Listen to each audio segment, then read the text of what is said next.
चिंतन Shri Gurudev Datta Shri Swami Samarth.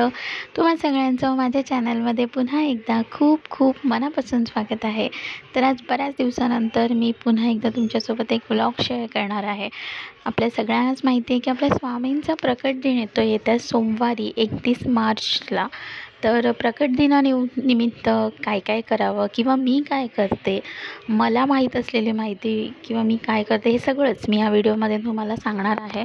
I hope तुम्हाला video नक्की आवडेल आणि संपूर्ण माहिती जाणून घेण्यासाठी व्हिडिओ स्किप न करता शेवटपर्यंत नक्की बघा। तर चला वेळ न घालवता आपण व्हिडिओला सुरुवात करूया। तर प्रकट दिन आहे म्हणजे आणि त्याच्या आधीच गुढीपाडवा, त्यामुळे सगळीच जण घरातली साफसफाई वगैरे करत असतील। तर ते सगळं करून झाल्यानंतर आपल्याला गुढीपाडवासुद्धा छान सेलिब्रेट करायचं आहे।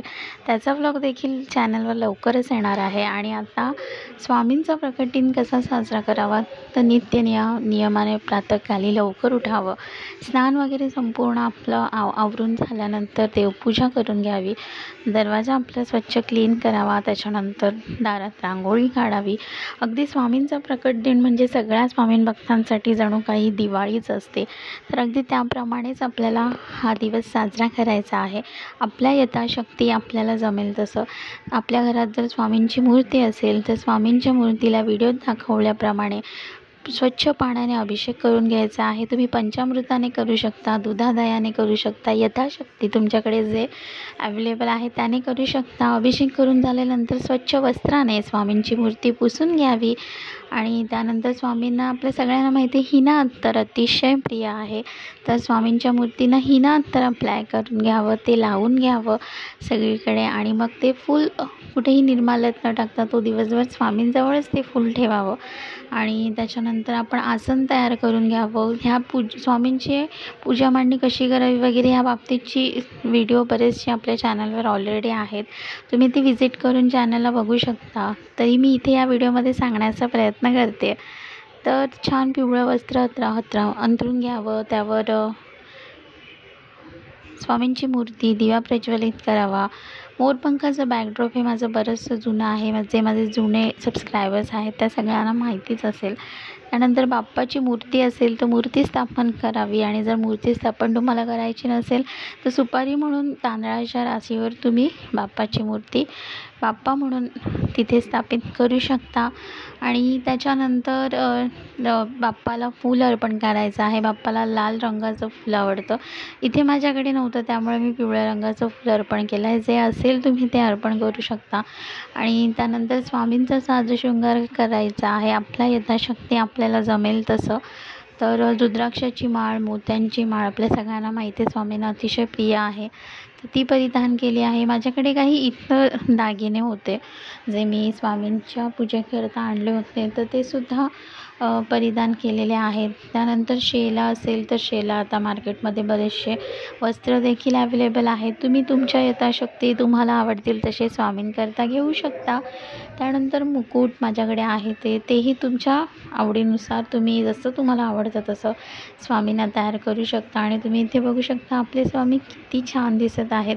सो अशा प्रकारे स्वामींचा अभिषेक करून वस्त्र अलंकार करून घ्यायचा आहे आणि त्यानंतर फुलांनी यथाशक्ती तुम्हाला जसे जमेल तसं ते सजवून घ्यायचं आहे। आणि त्यानंतर स्वामींना खडीसाखर आणि पाण्याचा नैवेद्य ठेवायचा आहे।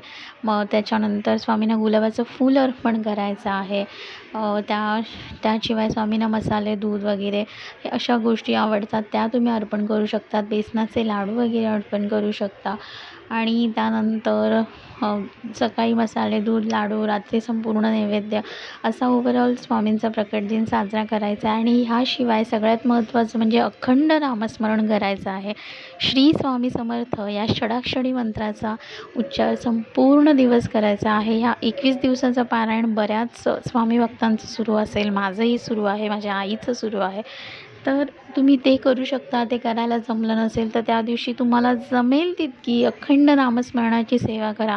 नामस्मरणाला कुठलंही कशाचंही बंधन नाही, सुयर सुतक विटाळ कशाचंच नामस्मरणाला बंधन नाही. आपण कधीही आणि ते कुठेही घेऊ शकतो.